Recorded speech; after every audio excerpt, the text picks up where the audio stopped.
مشکل حالات میں بھی سب سے لمبا دن 24 گھنٹے کا ہوتا ہے۔ وقت کبھی نہیں ٹھہرتا، گزر جاتا ہے۔ عطر سے کپڑوں کو مہکا لینا بڑی بات نہیں، مزہ تو تب ہے انسان کے کردار سے خوشبو آئے۔ پرندے لوٹ آتے ہیں، یہ انسان ہیں جو ذرا سے پر نکلتے ہیں، ٹھکانے چھوڑ جاتے ہیں۔ غلطی ماننے اور گناہ چھوڑنے میں کبھی دیر مت کرو، کیونکہ سفر جتنا طویل ہوتا جائے گا، واپسی اتنی ہی دشوار ہوگی۔ چھوٹے چھوٹے شکووں سے بڑے بڑے رشتے کمزور ہو جاتے ہیں۔ وضو جوانوں کی طرح کرو، نماز بوڑھوں کی طرح پڑھو، اور دعا بچوں کی طرح مانگو۔ حضرت علی رضی اللہ تعالیٰ عنہ نے فرمایا، ساری دنیا کے سارے لوگ تجھے اپنے فائدے کے لیے چاہتے ہیں، صرف تیرا رب ہی ہے جو تجھے تیرے فائدے کے لیے چاہتا ہے۔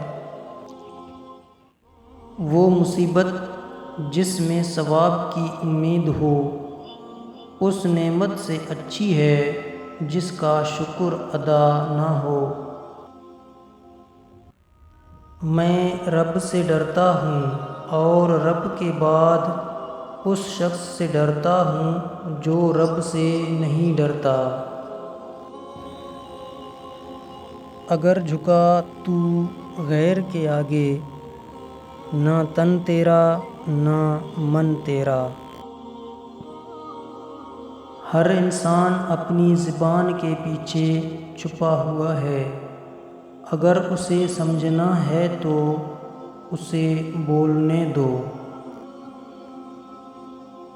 کسی سے اتنی ہی محبت کریں جتنی وہ آپ سے کرتا ہے۔ بے حساب محبت ذہنی دباؤ کا باعث بنتی ہے۔ تم ایسے لوگوں کی پرواہ کرنا چھوڑ دو جو تمہارا دل دکھاتے ہیں، وہ لوگ تمہارا دل دکھانا چھوڑ دیں گے۔ تم اللہ تعالیٰ کے ذکر میں دل لگا لو، سکون اور اطمینان تم سے دل لگا لیں گے۔ ایسے شخص کو دوست رکھو جو نیکی کر کے بھول جائے۔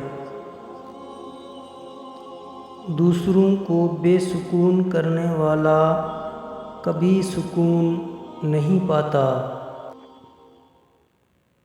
غم اور مشکلات صرف اللہ کو بتایا کرو، اس یقین کے ساتھ کہ وہ تمہیں جواب بھی دے گا اور تمہاری تکلیف بھی دور کرے گا۔ ہر حال میں اللہ کا شکر ادا کرو۔ کیا اللہ کا ہم پر یہ احسان کم ہے کہ اس نے ہمیں ایک مسلمان کے گھر اور محمد مصطفیٰ صلی اللہ علیہ وآلہ وسلم کی امت میں پیدا کیا۔ رب کے عشق میں ایک مقام وہ بھی آتا ہے کہ دعا تو دور کی بات ہے، انسان صرف سوچتا ہے اور رب نواز دیتا ہے۔